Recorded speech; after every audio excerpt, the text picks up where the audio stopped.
দুখৰ অৰ্থ বুজি নোপোৱা বয়সত মৃত্যুৰে যুঁজিছে এটি কণমানিয়ে।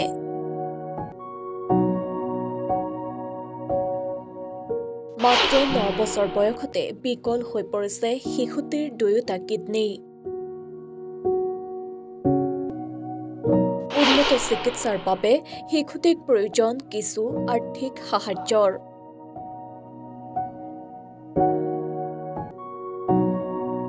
এটি দুৰ্ভগীয়া কণমানি পখিলা খেদাৰ বয়সত জীৱন মৃত্যুৰে যুঁজিব লগা হৈছে কণমানি শিশুটিয়ে। শিশুটিৰ বয়স মাত্ৰ 9 বছৰ। মাত্ৰ 9 বছৰ বয়সতে এক দুৰাৰোগ্য ৰোগত আক্ৰান্ত হৈছে বঙাইগাঁও জিলাৰ আমতোলাৰ মৌচুমী ৰায় নামৰ শিশুটি।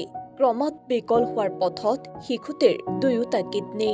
শিশুটিৰ দুৰাৰোগ্য ৰোগৰ কথা পোহৰলৈ অহাৰ পাছতেই এতিয়া পানীত হাঁহ নচৰা অৱস্থা পিতৃ-মাতৃৰ। পিতৃয়ে মিস্ত্ৰীৰ কাম কৰি পোহপাল দিয়া অতি দৰিদ্ৰ তথা দুবেলা দুমুঠি ভালকৈ খাবলৈ সমৰ্থ নথকা পৰিয়ালটিয়ে কণমানিজনীৰ চিকিৎসা কৰোৱাবলৈ গৈ অৰ্থৰ অভাৱত থমকি ৰ'ব লগা হৈছে।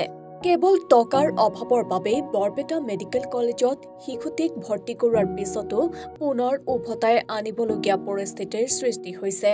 আমতোলাৰ পবিত্ৰ ৰায় আৰু তৰুলতা ৰায়ৰ 9 বছৰীয়া কণমানি মৌচুমী ৰায়ৰ জীয়াই থকাৰ একমাত্ৰ সমল এতিয়া ৰাইজৰ সহায়। কণমানি শিশুটিৰ চিকিৎসাৰ বাবে ৰাজ্যৰ মুখ্যমন্ত্ৰী ডক্টৰ হিমন্ত বিশ্ব শৰ্মাৰো সহায় বিচাৰিছে দুৰ্ভগীয়া পিতৃ-মাতৃহালে। মৌচুমী ৰায় কি বেমাৰ আছে? কিডনিৰ প্ৰবলেম কৈছে ডক্টৰে।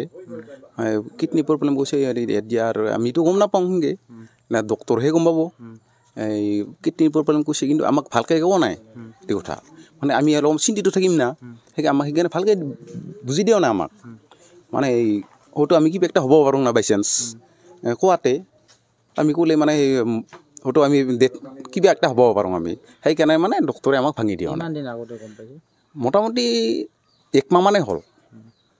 চিকিৎসা ক'ত কৰি আছে? চিকিৎসা বৰ্তমান আগতে হালমাৰ গ'লোঁ, তাৰপিছত যোৱাৰ পিছত এই হাতীমুটাত দিল, হাতীমুটাৰ পৰা এফআইআৰ কৰি দিল বৰপেটা। বৰপেটাত ডক্টৰে সেয়ে কৈছে কিডনিৰে প্ৰব্লেম কৈছে, কিন্তু আমাৰ টকা পইচা নোহোৱাৰ কাৰণে আমি চিকিৎসা কৰিব পৰা নাই আমি। এতিয়া কি ক'ব? এতিয়া হ'ল যে আমাৰ হিমন্ত বিশ্ব শৰ্মা ছাৰে যদি অলপমান সহায় কৰে আমাৰ মাইনাৰ কাৰণে সেইখিনি ভাল লাগে আৰু মৌচুমী ৰায় সেইখিনি আৰু ভাল হয়। ছাৰে কি বা কৰে সেইখিনি আৰু আমাৰ শান্তি।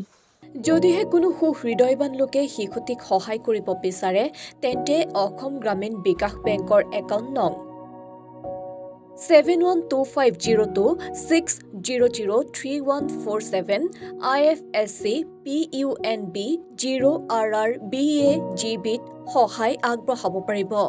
কিডনিৰে বেমাৰ হৈছে কথা কৈছে আৰু কি ক'ম তে নাজানো ক'ব বাগিছে। কিমান মাহ আগতে গম পাইছে?